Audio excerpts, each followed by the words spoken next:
subscribe and hit the bell icon and never miss another video.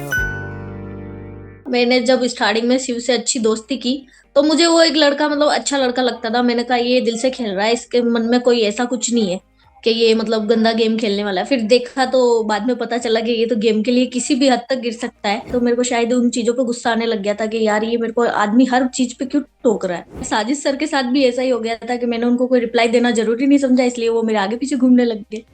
तो उसके बाद मुझे कहीं ना कहीं ये बुरा लगा था कि उसको निकलना नहीं था, और उसके साथ जो चीजें हुई वो शायद कहीं ना कहीं गलत हुई। उसको ना तो लड़कियों से बात करने की तहजीब है और सबको बोलता है मैं बहुत तहजीब से बात करता हूँ। वो और तो जब है। झगड़ा होता है तब वो बोलता है तेरे बाप का घर है क्या, निकल यहाँ से। एड़ा बन के पेड़ा तो अब्दू ही खा रहा है, स्वीट बन के सबको लूट रहा है वो। वैसे तो एमसेस्टेन को मैंने बोला था दोगला, पर उससे भी बड़े बड़े दोगले हैं तो शायद निमृत भी दोगली है।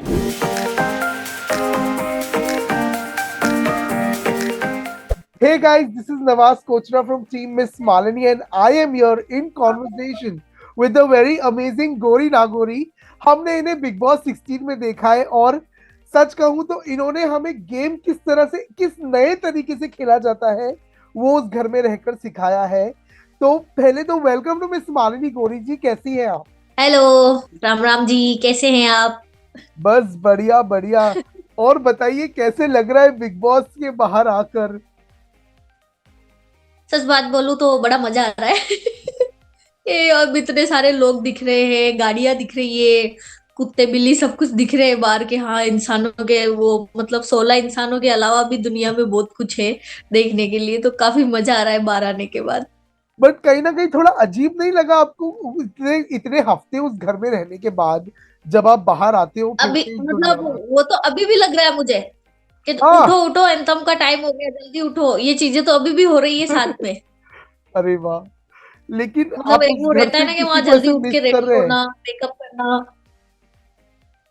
हाँ, मिस तो बिग बॉस की आवाज और सुबह मॉर्निंग एंथम। और कुछ दोस्त थे तो उनके लिए अभी भी ऐसा बुरा लगता है कि उन्होंने मेरे साथ ऐसा क्यों किया, तो ये चीजें याद आती रहती है। वो तो है। बट उस घर में जो आपकी जर्नी बीती है आई एम श्योर काफी अच्छी रही है, काफी ब्यूटीफुल रही है। बट कहीं ना कहीं ऐसे कुछ पता है कुछ ऐसी चीजों का गम कि अरे यार जैसे कि आपने मुझे बताया कि आप कुछ शिव से ज्यादा आप खुश नहीं थी, आप बहुत डिसअपॉइंटेड थी कि आपने उसे सच्चा दोस्त माना। बट वो कहीं ना कहीं आगे जाके आप लोग की दोस्ती खराब हो गई। तो कहीं ना कहीं क्या हम ये कह सकते हैं कि कुछ कुछ चीजों का गिला शिकवा है आपको? गिला शिकवा तो मेरा वहीं खत्म हो गया था। मैंने जब स्टार्टिंग में शिव से अच्छी दोस्ती की तो मुझे वो एक लड़का मतलब अच्छा लड़का लगता था। मैंने कहा ये दिल से खेल रहा है, इसके मन में कोई ऐसा कुछ नहीं है कि ये मतलब गंदा गेम खेलने वाला है। फिर देखा तो बाद में पता चला कि ये तो गेम के लिए किसी भी हद तक गिर सकता है। और आप जब कल उसको दोस्त बोलते थे, आप उसके भी माँ बाप पे जा रहे हो, तो कहीं ना कहीं मुझे बहुत बुरा लगा था कि उसने मुझे ये सब चीजें बोली। और शायद मैंने दोस्त समझ के ही उसको कुछ बोला नहीं। मैंने कहा देखो तुम ऐसे दोस्त हो, और मैं आज भी मतलब आने के बाद भी मैंने उनके बारे में ज्यादा कुछ नहीं बोला है। एमसी तो ये स्टैंड से दोस्ती भी मेरी आपकी तरफ से। दोस्ती कहीं ना कहीं डगमगा गई एंड एंड में। तो वो वहां क्या हो गया?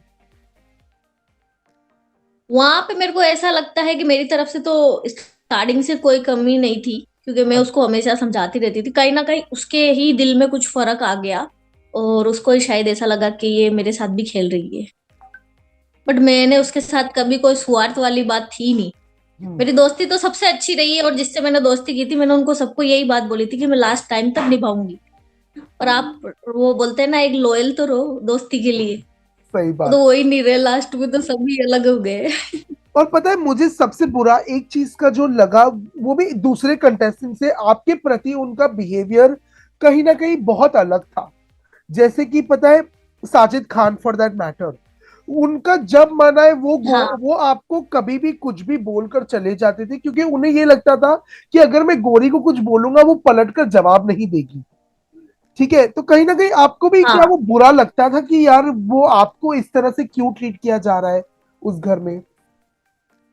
हाँ, वो मेरे को ऐसे बोलते तो थे कि छोटी बहन है, पर वो मुझे हर जगह रोकना टोकना, उनका ये कुछ कुछ मतलब थोड़े टाइम में बहुत ज्यादा हो गया था। तो एक इंसान एक लिमिट तक सुनता है। अब मतलब आपके मम्मी पापा भी आपको बोलते हैं, तब भी एक बार आप वापस जवाब दे ही देते हो कि हाँ नहीं मैंने ये नहीं किया है। तो ये सब चीजें उनके साथ भी मेरी ऐसी ही हुई कि उन्होंने मुझे हर बार टोका। तो फिर मेरे को वो थोड़े देर बाद मतलब वो बोलते हैं ना, इंसान को गुस्सा आने ही लग जाता है। तो मेरे को शायद उन चीजों पे गुस्सा आने लग गया था कि यार ये मेरे को आदमी हर चीज पे क्यों टोक रहा है।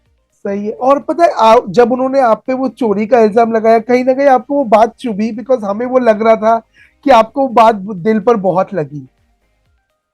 मेरे को दिल पे लगी वो बात, क्योंकि मैंने उनके लिए पता नहीं क्या क्या नहीं किया उस घर में। क्योंकि वहां पे उनको वो बोलते हैं ना, उनको काम तो कुछ करना आता नहीं है, बस खाना ही आता है। तो लगभग मैंने उनका सारा काम किया। मैं उस पूरे रूम का मतलब 6 में एक अकेली लड़की थी जो सारा पूरा काम करती थी उसका। वाह। फिर उसके बाद उनको पता भी चला जब 2 दिन मैंने कुछ वहां पे किया नहीं और मैंने दूसरा ग्रुप ज्वाइन किया, सबसे बातचीत करना स्टार्ट किया। तो मैं उस ग्रुप का मतलब वो ध्यान ही नहीं दे रही थी कि वो क्या कर रहे हैं। तो शायद ना उनको बहुत गुस्सा आया कि यार ये हमारा कुछ भी कर नहीं रही है, हमसे बात नहीं कर रही है। तो एक लड़की के वो उनको पता चला कि मैं कितना काम करती हूँ।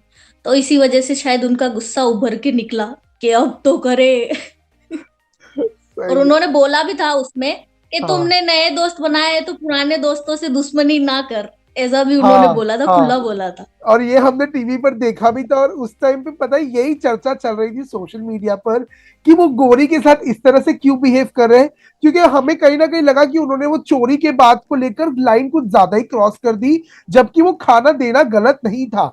आप जब एक घर में रह रहे हो, मिल बांट कर ही ये सब हाँ चीजें की वही जाती हैं।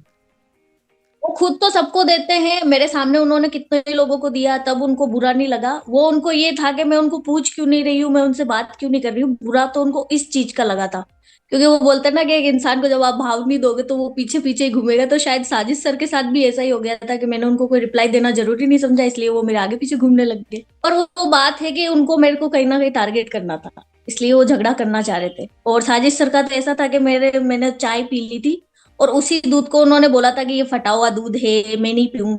मैंने उसकी चाय पी ली तो शायद उनको बुरा लग गया। शायद। तो बट वहां पे तो चाय बेसन इन चीजों पे मुद्दा होता रहता था। फिर मैंने लास्ट में तो मैंने राशन ही खाना बंद कर दिया था। आप दोनों दुश्मनी निभा रहे थे, लेकिन प्यार से, ये हम कह सकते हैं। हाँ। और जब वो घर से बेघर हुई थी, जब वो उसका हिंसा वाला जो शिव हाँ के जी। साथ हुआ था, तो उसके बाद मुझे कहीं ना कहीं ये बुरा लगा था कि उसको निकलना नहीं था। और उसके साथ जो चीजें हुई वो शायद कहीं ना कहीं गलत हुई। तो वो जैसे वो शिव के सामने गिड़गिड़ाई, उसने ये सब कुछ बोला। मैंने कहा अगर मैं होती तो मैं इंसान हूँ और इंसान का दिल बड़ा सॉफ्ट होता है और भगवान ने उसको बनाया है, अच्छा इंसान है, तो शायद मैं माफ कर देती। तो हमारी इसी बात पे चर्चा चल रही थी। और हमने मतलब ऐसा वो बोलते हैं ना कि एक इंसान होता है, अगर उस इतना किसी के सामने गिड़गिड़ाए तो हर कोई माफ कर देता है। एक मौका तो सबको मिलता है। तो सच। हम ये सब यही बात कर रहे थे कि एक मौका अर्चना को मिलना चाहिए था। शायद और बिग बॉस को भी यही लगता है कि शायद वो इतनी भी गलत नहीं है, इसलिए वो शायद वापस आ चुकी है गेम में। हाँ जी। और पता है, क्योंकि हम वो सब अर्चना पे की मूंग बात बल्ले। कर रहे हैं, और अर्चना की स्टाइल में कहूँ तो जो हाँ घर में लव लपाटा चालू है, शालीन टीना के बीच हो, हाँ। गौतम सौंदर्या के बीच हो, हम एज एन ऑडियंस जब देखते हैं, हम सिर्फ 1 घंटा देखते हैं तो हमें इतना आइडिया नहीं होता। बट आप 24 घंटे आप उस घर में रहे हो, तो आपको क्या लगता है इनका कौन फेक है कौन रियल है इन दोनों में? आपको उस मामले में आपका क्या राय है? देखो, शालीन का तो सबको पता है, वो कभी सुम्बुल की साइड तो कभी टीना की साइड। तो उधर से तो मुझे कभी लगता ही नहीं है। और वो आदमी मुझे कभी भी सच्चा नहीं लगता, क्योंकि उसका आते ही रंग कुछ और था, उसके बाद कुछ एक और रंग निकला, और अब तो वो ऐसा हो गया क्या मैं हाँ, और फिर हंस जाता है जोर से। तो उसका तो वैसे भी किसी को कुछ समझ में नहीं आता कि ये तो साला नौटंकी, ये नौटंकी बाज है, ये एक नंबर का, इसको कोई भी कुछ भी नहीं है। और वो उसको ना तो लड़कियों से बात करने की तहजीब है, और सबको बोलता है मैं बहुत तहजीब से बात करता हूँ। वो और तो जब है। झगड़ा होता है तब वो बोलता है तेरे बाप का घर है क्या, निकल यहाँ से। उसने अर्चना को भी ये बात बोली थी, प्रियंका को भी उसने ये बोला था, औकात क्या है तेरी, तेरे को औकात दिखाता हूँ, तू डर के रहना मुझसे। तो ये सब चीजें शालीन की है। तो मुझे उनकी कोई वो लव लपाटे में कोई मेरे को इंटरेस्ट भी नहीं है, और मेरे को कहीं ना कहीं लगता है कि वो फेक ही है। और अच्छा। टीना तो वैसे भी उसको कोई और मिलता नहीं है बात करने के लिए, तो कहीं तो जाना पड़ेगा ना। सही है। बट कहीं ना कहीं इनके बीच इसलिए में क्या हम कह सकते हैं कि सुम्बुल इन सब के बीच में फंस गई है? वो तो जानबूझ के फंसी हुई है, उसके सामने हर चीज क्लियर है, वो उसको मतलब शालीन बिल्कुल भाव नहीं देता है अंदर, पर वो फिर भी उसके पीछे पीछे घूम रही है, तो वो बेवकूफ है, शालीन थोड़ी ना है। वो तो है। अच्छा, आपको मुझे अब 3 नाम हम्म। देने हैं वो लोगों के जिनकी आप बिग बॉस के बाद कभी भी शक्ल देखना पसंद नहीं करेंगी। ठीक है। बताऊं, स्टार्टिंग करूं? जी जी। फर्स्ट नाम मेरा है शिव। मैं उससे कभी बात नहीं करना चाहूंगी। ऐसे दोस्त मुझे नहीं चाहिए जिंदगी में, जो एक गेम के लिए किसी भी हद तक गिर सकते हैं, वो बाहर पता नहीं क्या क्या करेंगे। और निमृत, मुझसे भी कभी बात नहीं करना चाहूंगी, क्योंकि मेरे को वो बोलते हैं ना, दोगले इंसान पसंद नहीं है। और जो मुझे बैन बोल के गाली दे, मुझे वैसे इंसान भी पसंद नहीं है। हम्म। तो दो तो हो गए, और तीसरा वैसे मेरा इतना झगड़ा किसी से हुआ नहीं, पर शायद टीना को बोल सकती हूँ, क्योंकि उससे मेरी इतनी बातें नहीं हुई। और 3 ऐसे जिगरी यार जिनसे आप पता है, जो जिनके आते ही बाहर या शो खत्म होते ही आप उनसे टच में रहना चाहेगी। एक तो मानिया है, वो मेरे टच में है, अभी भी हमारी बात हुई थी।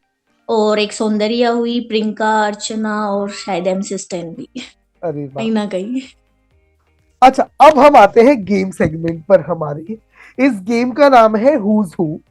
इस गेम में मैं क्या ओके। करूंगा, मैं आपको एक टाइटल बताऊंगा जैसे कि थाली का बैंगर। आपके हिसाब से कौन सा सदस्य उस घर में थाली का बैंगर है, आपको मुझे बताना है। ठीक है, ठीक है। तो हम स्टार्ट करते हैं। सबसे शातिर खिलाड़ी उस घर का कौन है? सबसे शातिर खिलाड़ी जी। प्रियंका। और एड़ा बन के पेड़ा कौन खा रहा है? एड़ा बन के पेड़ा तो अब्दू ही खा रहा है, स्वीट बन के सबको लूट रहा है वो। अरे वाह, सच में। हाँ, एड़ा बन के पेड़ा तो सीधी बात है, वो सबको स्वीट स्वीट है, पर वो है नहीं, वो सब उसमें दिमाग सारा है कि मुझे क्या करना है। अच्छा, ऐसा कौन है उस घर में जो ऐसे लग रहा है कि वो सिचुएशन में फंस गया है, उसे कुछ पता नहीं है क्या हो रहा है, बट सिर्फ उस घर में है? एमसी स्टैन और सुम्बुल, उनको पता ही नहीं है मैं करना क्या है यहाँ। अच्छा, और ऐसा कौन है उस घर में जिसको हम दोगला कहेंगे? वैसे तो एमसी स्टैन को मैंने बोला था दोगला, पर उससे भी बड़े बड़े दोगले हैं, तो शायद निमृत भी दोगली है। वो जब भी उसको लगता है कि इधर पल्लड़ा भारी है, तो उधर घूम जाती है, तो शायद निमृत। ऑल्सो पता है, तो करण जौहर ने आपको उस शो में मास्टरमाइंड कहा था, बट आपके हिसाब से मास्टरमाइंड कौन है इस वक्त घर का? अभी मास्टरमाइंड शिव को बोल सकते हैं, क्योंकि वो सबको चला रहा है अभी वहां। अच्छा, अब आते हैं हम दूसरी गेम पर। तो दूसरी गेम ये है कि अब मैं आपको एक कंटेस्टेंट का नाम दूंगा, और आपको प्रोबेबली आप जो उन्हें नहीं बोल पाए उस जी। शो में, आपको उनके बारे में वो एक लाइन मुझे बोलनी है। ठीक है, तो ठीक टीना है। दत्ता। Okay okay. इधर उधर भिड़काने से कुछ नहीं होगा, तुम्हारा गेम वैसे भी लोगों को समझ में नहीं आ रहा, तो तुम वैसे भी नहीं चलोगी। गौतम। गौतम, सौंदर्य का पीछा छोड़ो, गेम पे थोड़ा ध्यान दो। अंकित गुप्ता।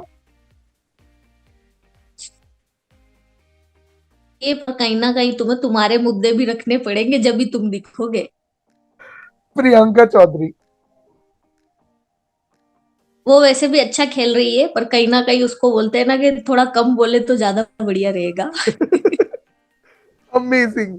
अब हम आते हैं हमारे इंटरव्यू के लास्ट सेगमेंट पर। ये 5 वीडियोस आपके पूरे जर्नी का निचोड़ है।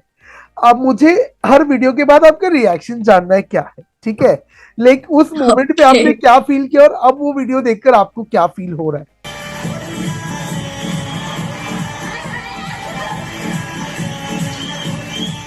एक पागल इंसान होता है ना, तो वैसी ही हरकतें मैं वहां कर रही थी वैसे। किसी को बोलने की जरूरत नहीं है। बट ये मोमेंट हमेशा याद रहेगा ना?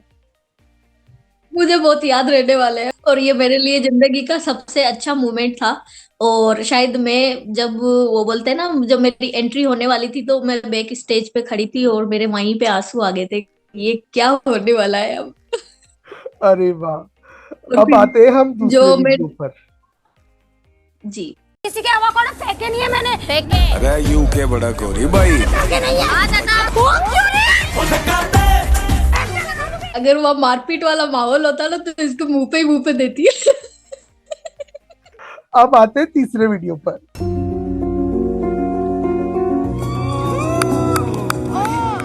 एक चीज मैंने पहले से डिसाइड किया था before anything. I heard that Gauri ma'am आप एक बहुत अच्छी डांसर हो और मैंने आपके डांस बहुत देखे हैं। ये वहां पे ही मुझे ऐसा लगा था कि बस दुनिया की जो बोलते हैं ना कि जानवी कपूर आके मुझे बोल रही है कि आप दुनिया की सबसे बेस्ट डांसर हो, तो इससे अच्छा मोमेंट तो मेरे लिए हो ही नहीं सकता। और जब उन्होंने मेरे साथ डांस किया तो उनको भी काफी इंजॉय किया उन्होंने, बट तो ये उन्होंने भी ऐसा एक बड़ा बोला ही सुंदर मोमेंट था मेरे हिसाब से शो का। हाँ बहुत अच्छा। और काफी मजा आया था, मतलब उन्होंने जैसे मैंने डांस किया, उन्होंने जैसे जैसे डांस किया वो भी बहुत अच्छे से डांस कर रहे थे और उन्होंने काफी अच्छे से मुझे कोऑपरेट भी किया था, तो काफी वाह। मजेदार रहा था। हाँ जी, अब आते हैं हमारे फोर्थ वीडियो पर। इनकी ना अकड़ निकालना पड़ेगा। ये सिर्फ खाएंगे बैठेंगे अकड़ से रहेंगे। अकड़ ही तो घर पे दिखा सकते हैं। मेरे को मत सुनाओ ये सब चीज। अब सौंदर्य मैंने आपको सब ला के दिया, तो अगर मैंने मेरा काम किया है तो आप टमाटर के लिए उठना पड़ेगा ना। क्या कहना चाहेगी आप इस पर? इस पे यही कि उनको शायद कहीं ना कहीं लगता था कि मैं एटीट्यूड दिखा रही हूँ, तो फिर मुझे भी मजा आने लगा, मैंने भी और छेड़ा उनको। फिर उन्होंने क्या किया, उन्होंने आटा ही उठा लिया। मतलब इस हद तक, वो बोलते हैं ना, इस हद तक आप इतने जल चुके हो, अंदर से इतना राख हो चुके हो कि आपको मतलब अब ये भी बर्दाश्त नहीं हो रहा कि मैं रोटी खाऊंगी। इस वजह से साजिद सर पहली बार रोटी खाए बगैर रह गए, चावल खाए उन्होंने। तो मेरे को बड़ा मजा आया इस चीज पे कि मैंने कहा यार हद होती है।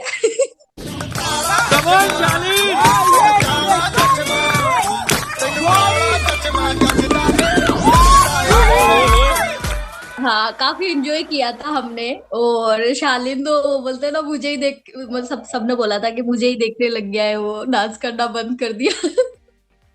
सच में। बट थैंक यू गौरी लेकिन हार जी, मान चुके थे कि नहीं, मैं गौरी को ही जीतता देखना चाहता हूँ। आपने जो गेम खेला है थैंक यू। सच में बड़े ही साफ दिल से, बड़े ही अमेजिंग अंदाज से आपने वो गेम खेला है। आपने अपना ग्रेस, अपनी डिग्निटी हमेशा बरकरार रखी उस शो में, और वही चीज की हम दाद देते हैं। तो thank you so much thank you. कि आपने हमारे साथ टाइम निकाल कर ये इंटरव्यू किया, और आपको बहुत ही all the best, best of luck. और आगे आपको हम जरूर स्क्रीन पे देखना पसंद करेंगे। इंशाल्लाह इंशाल्लाह। मैं एक बात ये भी बोलना चाहूंगी, इस जर्नी में मेरा ये तो है कि चलो मैं उस हद तक गंदा नहीं खेल के आई, मैं अच्छा खेल के आई और हंसते हंसते गई और हंसते हंसते बाहर आई। इससे अच्छा मेरे लिए बिग बॉस की जर्नी हो ही नहीं सकती है, तो मैं खुश हूँ। बिल्कुल। On that note, thank you so much. अपना ध्यान रखिए। Thank you. धन्यवाद। जी आप भी अपना ख्याल रखें। अल्लाह हाफिज। अल्लाह हाफिज।